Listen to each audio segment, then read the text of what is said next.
నమస్తే, నేను advocate Srinivas Chauhan. Attachment order అంటే ఏంటి?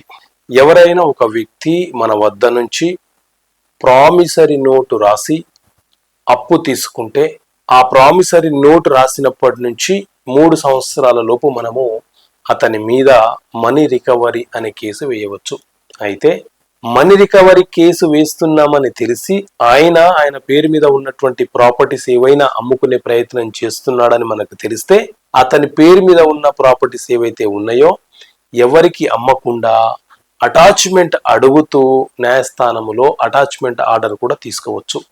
ఇలా అటాచ్మెంట్ ఆర్డర్ వచ్చిన క్షణం నుంచి ఆ ప్రాపర్టీ అతను ఎవరి పేరు మీద బదిలీ చేసినా, మార్పిడి చేసినా అది చట్ట వ్యతిరేకం అవుతుంది. ఆ ట్రాన్సాక్షన్ అనేది చెల్లుబాటు కాదు. అన్స్టాంప్డ్ ప్రామిసరీ నోట్ని న్యాయస్థానము స్వీకరిస్తుందా ఎవిడెన్స్గా అనే అంశం గురించి తెలుసుకుందాం. ప్రామిసరీ నోటు అనంటే ఎవరైనా అప్పు తీసుకునే వ్యక్తి రాసిచ్చే పత్రము. ఈ ప్రామిసరీ నోటు మీద మనకి 2 వ్యక్తుల సంతకాలు ఉండాలి, విట్నెస్ల వాళ్ళ సంతకాలు ఉండాలి.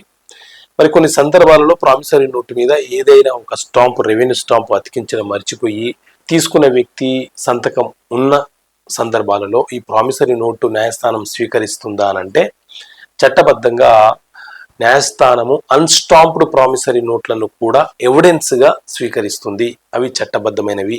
అలాగే కొన్నిసార్లు మనము ఒక 50 రూపీస్ బాండ్ పేపర్ మీద, లేకపోతే 100 రూపీస్ బాండ్ పేపర్ మీద కూడా మనము ప్రామిసరీ నోట్ల రూపంలో రాసుకుంటాం. పలానా వ్యక్తి ఇంత డబ్బు తీసుకున్నాడు, ఇంత ఇంట్రెస్ట్కి తీసుకున్నాడు రాసుకుంటాము. అది కూడా ప్రామిసరీ నోటుగా ఎవిడెన్స్గా పనికొస్తుంది.